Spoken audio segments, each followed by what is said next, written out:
There's something strange about the World Economic Forum, and it might just have direct links to Bible prophecy.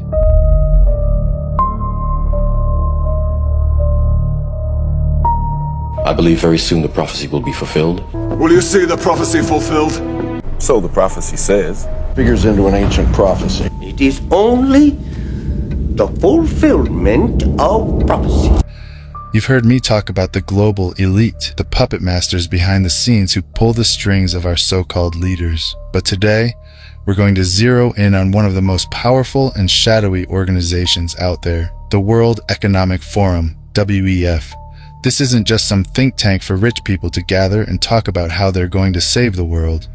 No, the WEF is much more sinister, and the connections it has to the Bible and ancient prophecies are too glaring to ignore. Let's start with the basics. The World Economic Forum, founded by Klaus Schwab in 1971, presents itself as a global organization committed to improving the state of the world. They gather the world's elite, politicians, CEOs, academics, and celebrities every year in Davos, Switzerland, to discuss the future of humanity. But what's really going on behind those closed doors? They're not just talking about poverty or climate change. They're crafting an agenda that seeks to reshape the world in their image, a world where they control everything. Now, let's take a trip back in time to the Bible, specifically to the book of Genesis. Remember the story of the Tower of Babel. Humanity, united under one language and purpose, decided to build a tower that reached to the heavens. Their goal was to make a name for themselves, to create a centralized power that defied God's authority. But what happened? God scattered them across the earth, confusing their language and halting their plans. What we're seeing with the World Economic Forum is the modern equivalent of that Tower of Babel. These globalists are uniting the world under a single agenda, a great reset as they call it, where they plan to centralize power, control resources, and dictate how we live our lives. They want to replace God with their own vision of utopia, where they sit at the top and the rest of us are mere cogs in their machine. Now, you've probably heard the term Great Reset thrown around in the media. The WEF talks about it as an opportunity to rebuild the global economy in the wake of the COVID-19 pandemic. But don't be fooled by their flowery language. The Great Reset is about more than just economic recovery. It's about transforming every aspect of our lives, from the food we eat to the energy we use, and even the way we think. This agenda is eerily reminiscent of the warnings in the Bible about the end times. In the book of Revelation, we read about a future where a global system arises, one that exerts total control over commerce, communication, and governance. Revelation talks about the mark of the beast, a system where no one can buy or sell unless they have the mark. I'm not saying that the WEF is the beast itself, but what I am saying is that their agenda is laying the groundwork for a world where such a system could easily take root. The Great Reset is about control over our economy, our health, and even our beliefs. It's about creating a world where the elite dictate how we live, what we can say, and what we can do. This is a direct challenge to the freedoms and rights that have been the foundation of Western civilization, and it's something that should concern everyone, regardless of their faith or political beliefs. But here's where it gets even more concerning. The WEF isn't just about policy, it's about technology. They're pushing for the integration of digital IDs, biometric surveillance, and artificial intelligence into every aspect of our lives. This isn't just about making things more convenient, it's about creating a digital panopticon, where every move you make is tracked, analyzed, and controlled. Think about it. In the story of the Tower of Babel, humanity was united under one language and one purpose. Today, technology is the new language, the new tool that's uniting the world under the WEF's agenda. They're building a new tower, not of bricks and mortar, but of data and algorithms. And just like the Tower of Babel, this new structure is a direct challenge to the natural order, to the freedoms that God intended for us. Now that we've laid the groundwork by connecting the World Economic Forum's agenda to the biblical narrative of the Tower of Babel, it's time to dig deeper. The Great Reset isn't just some far-off theory, it's happening right now, in real time, and the more you look into it, the more disturbing the connections become. What we're seeing is the construction of a global system of control that has chilling parallels to the prophecies found in the Bible. Let's break it down. One of the most glaring aspects of the WEF's agenda is its obsession with digital identification and surveillance. They're not just talking about digital IDs, they're pushing for a world where every person's movements, transactions, and even thoughts can be monitored and controlled. The digital control grid is being set up right now under the guise of convenience and security, but it's anything but.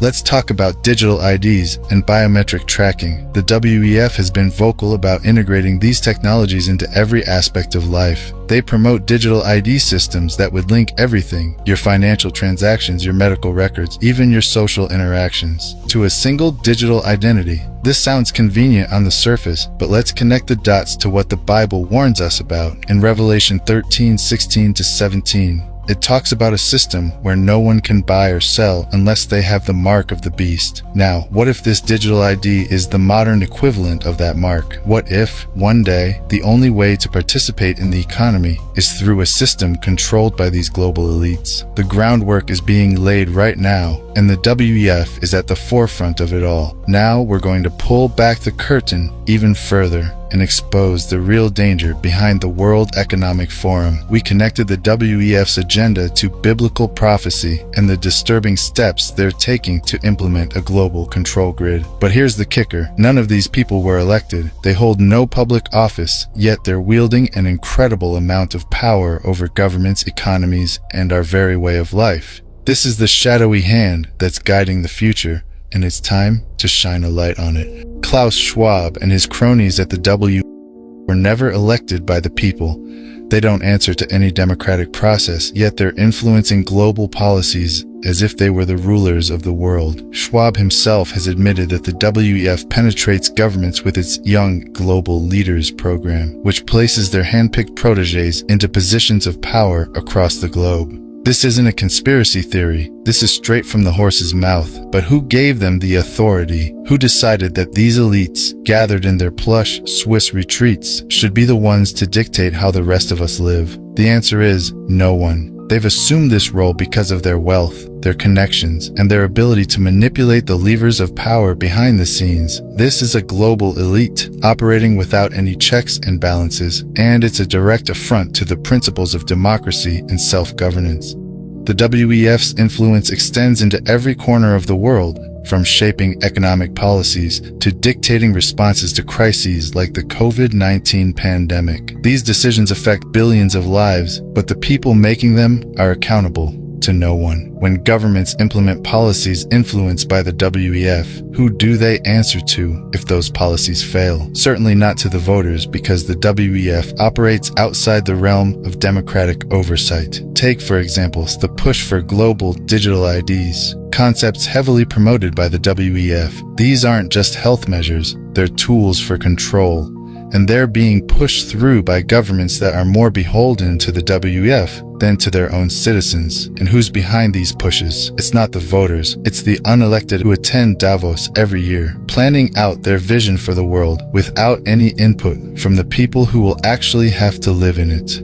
This is where it all comes full circle with the Bible. The WEF's agenda and its unelected power structure eerily parallel the rise of the beast system described in Revelation. In the end times, the Bible speaks of a global system of control that will dominate commerce, governance, and religion, a system ruled by a few powerful entities who wield absolute power over the masses. The WEF's vision of a great reset, where they control the narrative, the economy, and even the technology that influences our daily lives, sounds an awful lot like the foundation of that system. Revelation 17:12-13 talks about 10 kings who receive power for a short time and give their power and authority to the beast. These kings are not elected by the people, they rise to power through manipulation and control. Much like the unelected elites, this isn't just a dystopian fantasy, it's a warning that we need to heed. Because what we're seeing is the beginning of a global system that mirrors the prophecies of old. So why should we care? Because if we don't push back, if we don't demand accountability, then we're handing over our freedoms to a group of people who have no obligation to uphold them. The WEF is crafting a world where democracy is a thing of the past, where unelected elites make decisions that shape our lives, and where the voice of the people is drowned out by the roar of corporate and political power. This is the real threat of the World Economic Forum. It's not just about climate policies or economic resets. It's about the fundamental shift away from democratic governance toward a new world order, where a few unelected elites hold all the power. And if we don't wake up and start challenging this, we might find ourselves living in a world where our freedoms are nothing more than distant memories. Man-made dance reductions